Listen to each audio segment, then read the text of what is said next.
Okay, सो अब हम पढ़ने वाले हैं हमारी नेक्स्ट समाव्ययता, जिसका नाम है स्थिति समाव्ययता। ओके, सबसे पहले हमने जैसा कि पिछली क्लास में देखा है, अभी पहले हमने पढ़ा है समाव्ययता के बारे में, उसका क्लासिफिकेशन पढ़ा है। फिर उसमें सबसे पहले हमने श्रृंखला समाव्ययता के बारे में पढ़ा था कि भाई श्रृंखला समाव्ययता क्या होती है, कि अगर श्रृंखला में परिवर्तन आता है तो वो हमारी श्रृंखला समाव्ययता कहलाएगी। और मैंने आपको पहले ही बताया है लास्ट क्लास में कि आपको समाव्ययता में ज्यादा सोचने की जरूरत नहीं है, उस समाव्ययता का नाम क्या है उसी के आधार पर उसमें क्या हो जाता है, उसमें परिवर्तन आता है। तो अब जैसे हमारी नेक्स्ट समाव्ययता है स्थिति समाव्ययता, तो इससे पता चलता है कि इसमें क्या होगा, मतलब स्थिति में परिवर्तन होगा। क्या होगा? स्थिति में परिवर्तन होगा। लेकिन स्थिति में किस प्रकार से परिवर्तन होगा और किसकी स्थिति में परिवर्तन होगा, ये बात तो सोचने वाली है ना। तो इसमें क्या होता है, जो क्रियात्मक समूह होते हैं,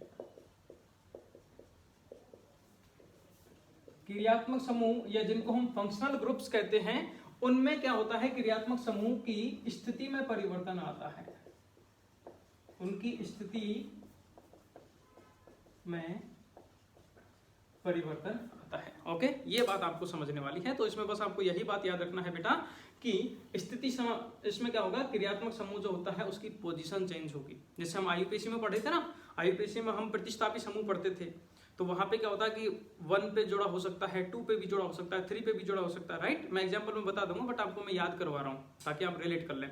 तो उसी प्रकार से अब यहाँ पे पर्टिकुलर ये क्या है, क्रियात्मक समाव्ययता है, तो इसमें जो क्रियात्मक समूह जो हैं, जो फंक्शनल ग्रुप्स हैं, उनकी पोजीशन चेंज होगी। और वो फंक्शनल ग्रुप्स कौन कौन से होंगे? फंक्शनल ग्रुप की बात करें तो जैसे कि Cl हो सकता है, NH2 हो सकता है, ओके, OH हो सकता है, इस प्रकार से कई सारे हैं। Cl मतलब यहाँ पे Cl या फिर इसको X लिख सकते हैं अपन, X, और X बराबर क्या होता है, FCl Bri, ये सभी हो सकते हैं। तो इनकी क्या होगा, इनकी स्थितियों में परिवर्तन आएगा। ठीक है, अब एग्जांपल देख लेते हैं। जैसे कि कुछ एग्जांपल, क्योंकि भाई केमिस्ट्री बिना एग्जांपल के नहीं चलती है, तो एग्जांपल समझते हैं। क्या लें बताओ? अब हमें समझना है एग्जांपल। पहले बात तो क्वेश्चन कैसे बनेगा, क्वेश्चन ये बनेगा, कोई भी एक अणुसूत्र दे देगा। ठीक है, समाव्ययता का मतलब क्या है कि जिसके अणुसूत्र समान होते हैं लेकिन उनकी भौतिक व रासायनिक संरचनाएं भिन्न भिन्न होती हैं, उससे हम क्या कहते हैं, समाव्ययता कहते हैं, राइट।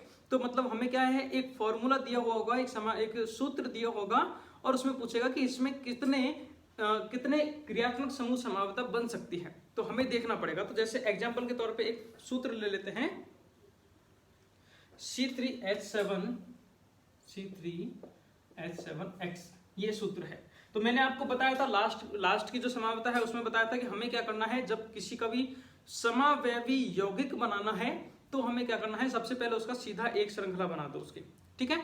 और उसके बाद में फिर हो सकता है तो उसमें फिर आइसो या नियो समूह बन सकते हैं, तो वो बनाइए। 2 से 3 तो ये बन सकते हैं, फिर पोजीशन उसकी चेंज कर सकते हैं। ओके, तो सबसे पहले तो हम क्या कर सकते हैं, सीधी बनाएंगे। जैसे कि 3 कार्बन है तो 1 2 3 कार्बन, और इससे क्या जुड़ा हुआ है, एक्स समूह जुड़ा हुआ है, वैलेंसी पूरी कर लो। अच्छा पहले ये बताओ, ये एल्किन एल्किन एल्काइन में से क्या रहेगा, देखो कितना हो रहा है यहाँ पे, C3 है ना, और यहाँ पे एक्स समूह जुड़ा हुआ है, तो 3 का डबल कितना होता है, 3 दूनी के 6, और 6 में अगर 2 जोड़ते हैं तो क्या हो जाएगा, 8, है ना। लेकिन यहाँ पे एल्किल समूह है ये, और एल्किल का अगर आपको याद हो, जब मैंने समूह लिखाया था एल्किल, तो मैंने उसका फॉर्मूला लिखाया था CnH2n+1, ये एल्किल समूह होता है, एल्केन का ही रूप होता है ये, है ना।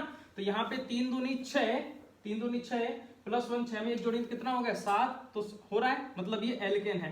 तो वैलेंसी पूरी करेंगे इसमें, यहाँ पे CH2, यहाँ पे CH2, यहाँ पे CH3, पूरे में सिंगल बॉन्ड ही आएगा। अगर यहाँ पे और हाइड्रोजन कम होते तो डबल बॉन्ड वगैरह लगता है ना, वो हम सूत्र से देखते हैं, ये मैंने आपको ऑलरेडी बता रखा है। ये हो गया। अब इसमें पहला तो ये बन गया, इसमें क्या हो रहा है, नंबरिंग इसको कर दो, नंबरिंग करेंगे तो 1 2 और 3, इस प्रकार से नंबरिंग करी। और अब यहाँ पे क्या हो रहा है, एक्स समूह जो है हमारा, ये हमारे क्या है, फंक्शनल ग्रुप है, जो कौन से नंबर पे जुड़ा हुआ है, जो हमारे पहले नंबर पे जुड़ा हुआ है। एक तो ये बन सकता है, और क्या बन सकता है, दूसरा अगर हम देखें तो क्या बन सकता है, इसको अब मैं क्या करूंगा, ये पहले नंबर पे है, इसको मैं दूसरे नंबर पे ला सकता हूं, राइट। तो क्या बन जाएगा, CH3 CH, और ये यहाँ पे एक्स समूह आ जाएगा, और ये यहाँ पे CH3 हो जाएगा, ये भी बन सकता है। तो यहाँ पे क्या हो गया, ये 1 ये 2 ये 3, तो पहले ये 1 नंबर पे था, अब क्या हो गया, ये 2 नंबर पे आ गया है। तो क्रियात्मक समूह की स्थिति में परिवर्तन आ रहा है। भाई देखो यहाँ पर देखो 3 कार्बन है और 7 हाइड्रोजन है और 1 एक्स है, और यहाँ पर भी 3 कार्बन है, 3 और 3 4 1 7 हाइड्रोजन है और 1 एक्स परमाणु है। तो फॉर्मूला तो हमारा यही रह रहा है, चाहे ये देखें या ये देखें। लेकिन इसमें क्या हो रहा है, इसमें ये पहले समूह पे जुड़ा हुआ है हमारा जो फंक्शनल ग्रुप है, यहाँ पे क्या हो रहा है, यहाँ पे दूसरे समूह पे जुड़ गया है। और बन सकते हैं कि नहीं, बिल्कुल बन सकते हैं सर जी, इसको यहाँ पे लेके आ जाओ, है ना, तीसरा भी बन सकता है। गलत तो नहीं जा रहे हैं, बता देना। तीसरा बन सकता है, तो इसको अब यहाँ पे लाके आएंगे तो क्या बन जाएगा, यहाँ पे CH2X परमाणु और CH2 CH3 नीचे दिख रहा है आपको, कट गया ये, एक सेकंड, एक काम करते हैं, थर्ड को मैं उधर लिख देता हूं, ठीक है। तीसरा भी बन सकता है सर जी, इसमें 3 समावेश, इसमें हो जाएगा CH2, नीचे X परमाणु जुड़ जाएगा, फिर CH2 और फिर CH3, देखो पूरा हो रहा है, 3 और 2 5 और 2 7 हाइड्रोजन हो रहे हैं, 3 कार्बन है, एक एक्स है, ये भी बन सकता है। तो यहाँ पे क्या होगा, 1 2 3 नंबर का आ गया है कि नहीं है। तो सबसे पहले हम बात कर रहे थे, एक पे आया है, रुक जाओ, जो डाउट आ रहा है मैं समझ रहा हूँ, लेकिन मुझे तो क्लियर कराना पड़ेगा ना। एक्स परमाणु यहाँ पे क्या हो रहा है, 1 नंबर के कार्बन पे जुड़ रहा है, ये बन सकता है। एक्स परमाणु यहाँ पे 2 नंबर पे कार्बन पे जुड़ रहा है, यहाँ पे हो जाएगा 1, है ना, यहाँ पे हो जाएगा 2, यहाँ पे 3 हो जाएगा। लेकिन आप एक चीज गौर करो, क्या गौर करें, यहाँ पे इसमें हम नंबरिंग इधर से थोड़ी करेंगे, क्योंकि ये इस कार्बन पे जुड़ा है, तो नंबरिंग तो हम इधर से करेंगे, तो ये नंबरिंग गलत हो जाएगी। नंबरिंग हमारी सही कौन सी होगी, हम इधर से करेंगे, 1 2 और 3, और 1 पे जुड़ रहा है, तो 1 पे तो ऑलरेडी हमने ये बना रखा है, ये जुड़ा, तो ये बनेगा कि नहीं बनेगा, ये नहीं बनेगा बेटा, है ना। तो ये क्या है, पॉसिबल नहीं है। मैं आपको ये बता इसलिए रहा हूं ताकि ये गलती आप एग्जाम में जाके नहीं करें, क्योंकि जो हम क्या करते हैं, हर तीनों पे लगा दो, है 3 बनी, ऑप्शन में दिया होगा 2 3 4, जयराम जी की निपट गए तुम तो वहीं, तो ये नहीं बनेगा, ध्यान रखना। इसीलिए कह रहा हूं, लास्ट टाइम पे भी मैंने ऐसा क्वेश्चन कराया था, कोई भी यौगिक का अगर आपको समावयवी देखना है तो उसका आयुपेशी नाम लिख लेना, खत्म बात। क्योंकि देखने में हो सकता है वो अलग दिख रहा हुआ है ना, गड़बड़ी है, लेकिन जब उसका आयुपेशी नाम लिखिए, क्योंकि आयुपेशी नाम एक ही होता है, आयुपेशी हम पूरे होश हवास में लिखते हैं, आयुपेशी से हमारा मतलब वो यौगिक समान है, चाहे देखने में कैसा ही दिखे हमें, है ना, तो फिर उसको कट कर देना। तो ये नोट डाउन कीजिए फटाक से।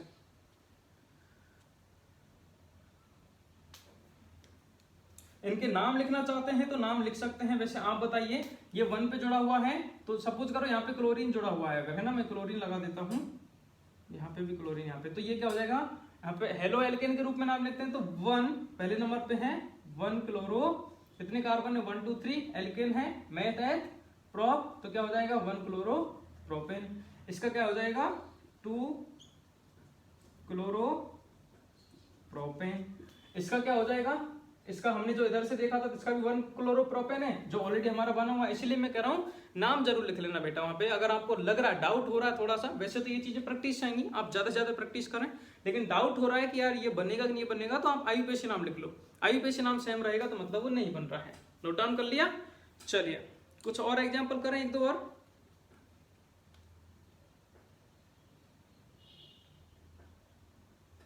ठीक है, एक मैं आपको होमवर्क के लिए दे रहा हूं, एक तो मैंने आपको करके सिखा दिया, अब ऐसे कितने भी कर सकते हैं ना, सेम रहेगा।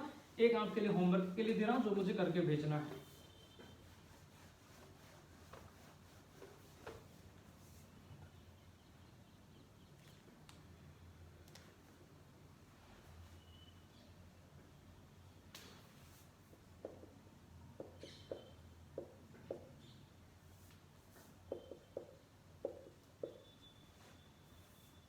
ये है कि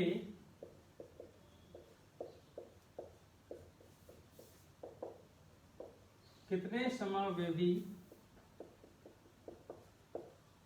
यौगिक बनेंगे। ये आपके लिए होमवर्क है बेटा, मुझे चेक करके बताना। जो मुझे फोटो भेज देंगे व्हाट्सएप पे, मेरा नंबर है, ठीक है, तो उनको मुझे लगेगा हाँ चलो ये बच्चे पढ़ रहे हैं। जिन्होंने नहीं भेजा है तो मैं समझ जाऊंगा भाई नहीं पढ़ाई की है। तो इसके अगर डाउट आता है तो पूछ लेना, लेकिन जो भी है जैसा भी है इसका आंसर लिख के मुझे सेंड जरूर करना। यहाँ पे देखो मैं आपको थोड़ी सी हिंट दे दूं, कितने कार्बन, 1 2 3 और 4 कार्बन है, तो सिंपल बन सकती है।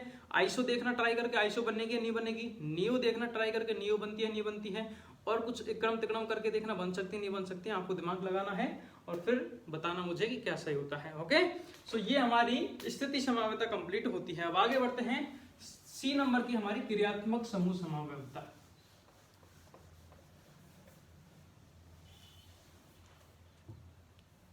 नेक्स्ट हमारी 3rd नंबर की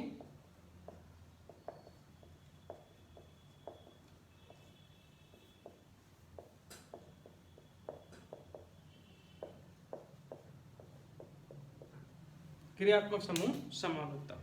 क्रियात्मक समूह समावयवता में क्या होगा कि इसमें अणुसूत्र तो समान रहेंगे, लेकिन जो क्रियात्मक समूह होते हैं वो क्या होता है, उनके जो क्रियात्मक समूह हैं उनमें भिन्नता हो जाती है ना।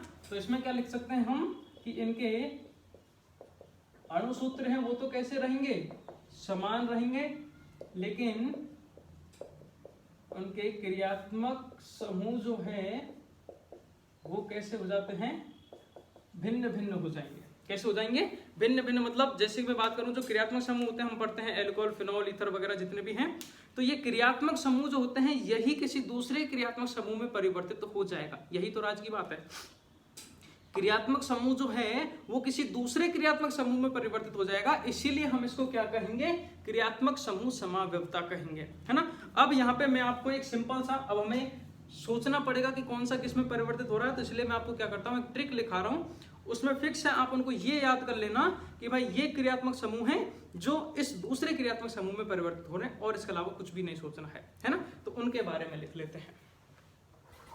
तो सबसे पहले लिखना इसमें पहला जो है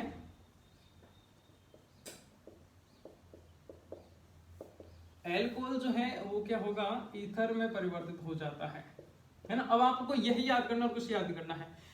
एग्जाम्पल के तौर पे मैं समझाता हूं कैसे। एल्कोहल क्या होता है भाई, OH होता है ना। तो यहाँ पे क्या होगा, ये H हट जाएगा। अब H हट जाता है तो क्या बन जाता है, O और इस प्रकार से, तो ये क्या हो जाता है, हमारा ईथर हो जाता है ना। तो एल्कोहल जो है वो किस में परिवर्तित हो जाता है, ईथर में परिवर्तित हो जाता है। हो सकेगा तो मैं इनके एग्जाम्पल भी आपको लिखवा दूंगा, डोंट वरी। नेक्स्ट लिखना एल्डिहाइड जो है वो कीटोन में परिवर्तित हो जाता है ना। लिख लो यहाँ पे बोले OH जो है वो O में परिवर्तित हो जाएगा। एल्डिहाइड का सूत्र क्या होता है, CHO होता है। तो ये किस में परिवर्तित हो जाएगा, कीटोन। कीटोन का सूत्र क्या होता है, CO। तो यहाँ पे क्या है, H जो है वो दूसरे कार्बन पे चला जाएगा, तो क्या बच जाएगा, CO बच जाएगा। इस प्रकार से ये परिवर्तित होता है, ठीक है। उसके बाद में तीसरा है हमारा अम्ल जो है, कार्बोक्सिलिक अम्ल।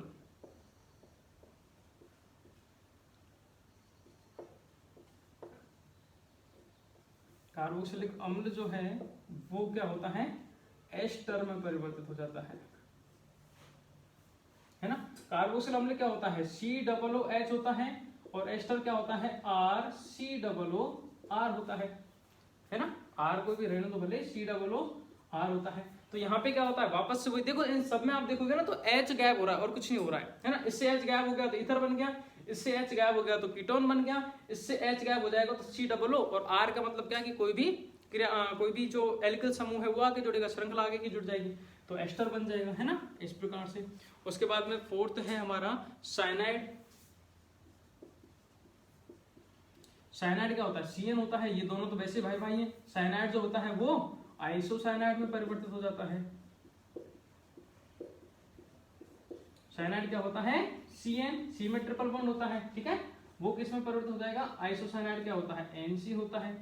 बस उल्टा हो जाएगा और कुछ नहीं है ना, सिंपल सा है। तो ये आपको बस यही याद रखना है बेटा कि कौन सा क्रियात्मक समूह किस में परिवर्तित हो रहा है। बस अगर ये आपको याद है तो सारा खेल समझ में आ जाएगा। नाइट्रो एल्किल जो है वो एल्किल नाइट्राइट में परिवर्तित हो जाता है।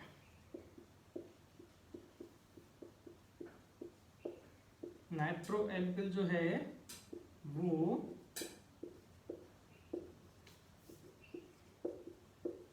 एल्किल नाइट्राइट में परिवर्तित हो जाता है। ओके। उसके बाद 6 है ऑक्सीजन जो है वो एमाइड में परिवर्तित हो जाता है। ये तो इंपॉर्टेंट नहीं है वैसे। एल्कीन जो है वो साइक्लो एल्कीन में, एल्कीन जो है वो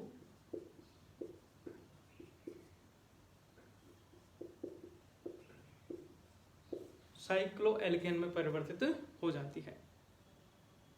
ओके। ये आपको 5-6 जो है वो इंपॉर्टेंट हैं, आप इनको अच्छे से याद कर लीजिएगा तो आपको सारा ये क्रियात्मक समूह समावयवता है वो समझ में आ जाएगी, ठीक है। चलिए, वेरी गुड, बहुत अच्छा। आगे बढ़ते हैं। अब नेक्स्ट अब पढ़ते हैं हम मध्यावयवता के बारे में। नेक्स्ट समावयवता कौन सी है, मध्यावयवता। मध्यावयवता का नाम से पता चल रहा है क्या मतलब होगा, मध्यवर्त मतलब बीच में होगी और बीच में से अपने स्थानों को परिवर्तित करेगी। सो फोर्थ हेडिंग डालना मध्यवर्ता।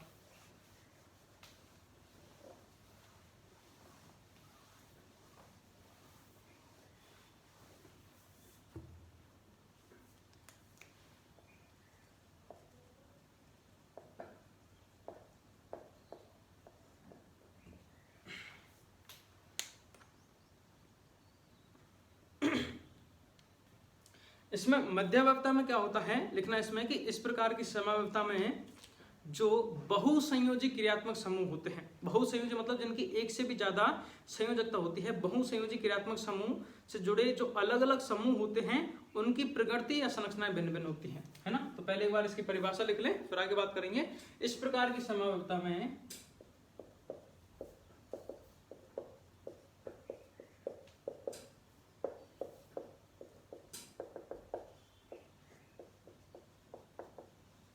बहुसंयोजी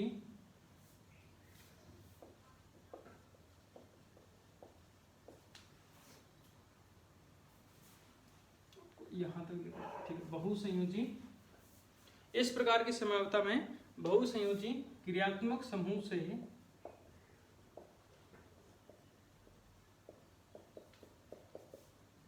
जुड़े जो अन्य समूह होते हैं, क्रियात्मक समूह से जुड़े समूहों की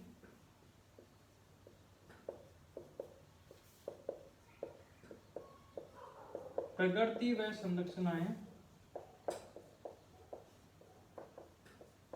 भिन्न भिन्न होती हैं,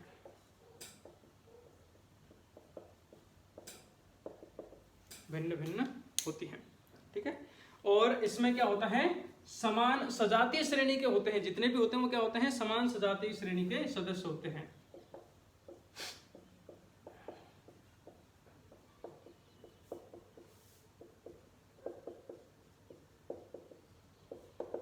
सदस्य होते हैं। चलिए एग्जाम्पल देख लेते हैं। इसमें एग्जाम्पल के तौर पे दिखा दें आपको एग्जाम्पल। देखो जैसे कि CH3 CH2O CH2 CH3। पहले तो मुझे ये बताओ कि ये है क्या। हाँ आता नहीं है तुमको, पढ़ते तो हो नहीं हो नालायक हो। CH3 CH2O CH2 CH3, ये CH2 को लगवा मार गया है ना, ये CH2 CH3। बताओ ये क्या है, एल्कोहल, फिनॉल, ईथर, कार्बोक्सिलिक अम्ल, क्या है ये भाई, क्या है? जल्दी से कमेंट करो, कमेंट तो ना करोगे, पता चल गया क्या है बताओ। ये है हमारा ईथर। क्या है भाई ये, ईथर है। क्या है, ईथर है। अब मुझे एक राज की बात बताओ, ईथर का अनुलग्न क्या होता है? IUPAC मैंने आपको एक टेबल बनवाई थी, देखो याद कर लो, समझ लो, है ना, तो मतलब है सिलेक्शन तब होगा, है ना, सिर्फ टाइम पास करने से नहीं होगा सिलेक्शन, कॉपी बढ़ने से, नोट बढ़ने सिलेक्शन नहीं होगा भाई। ईथर का अनुलग्न बताओ क्या होता है?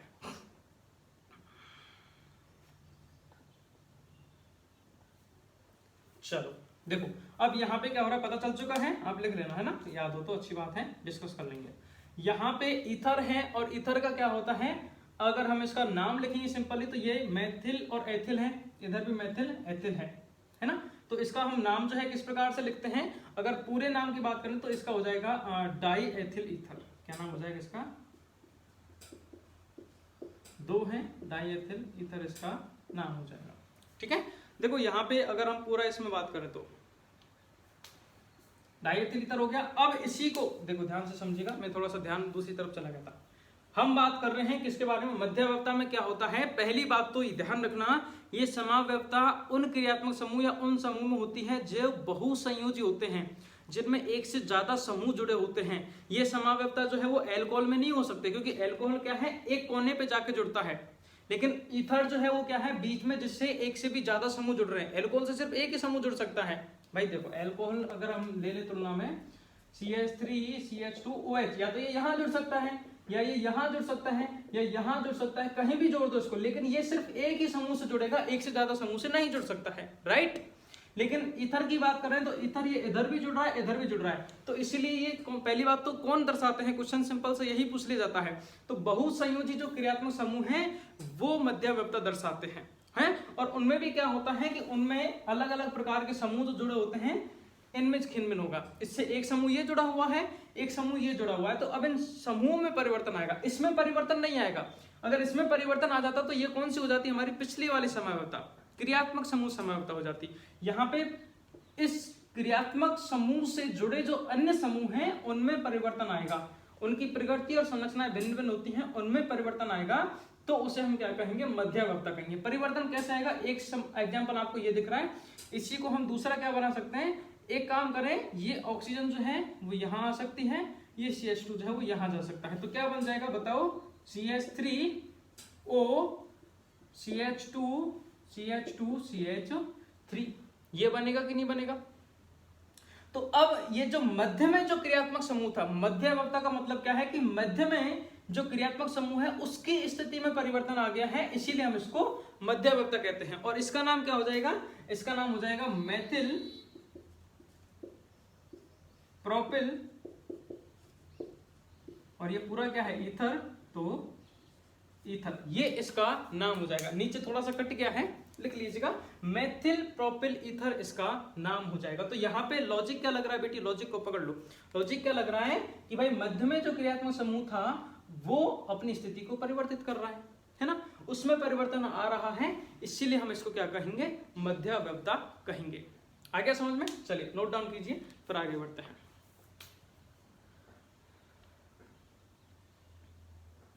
ओके ठीक है, अब हमारी लास्ट समयावस्था पढ़ते, देखो 5 प्रकार की समयावस्था हैं, कौन कौन सी बताओ।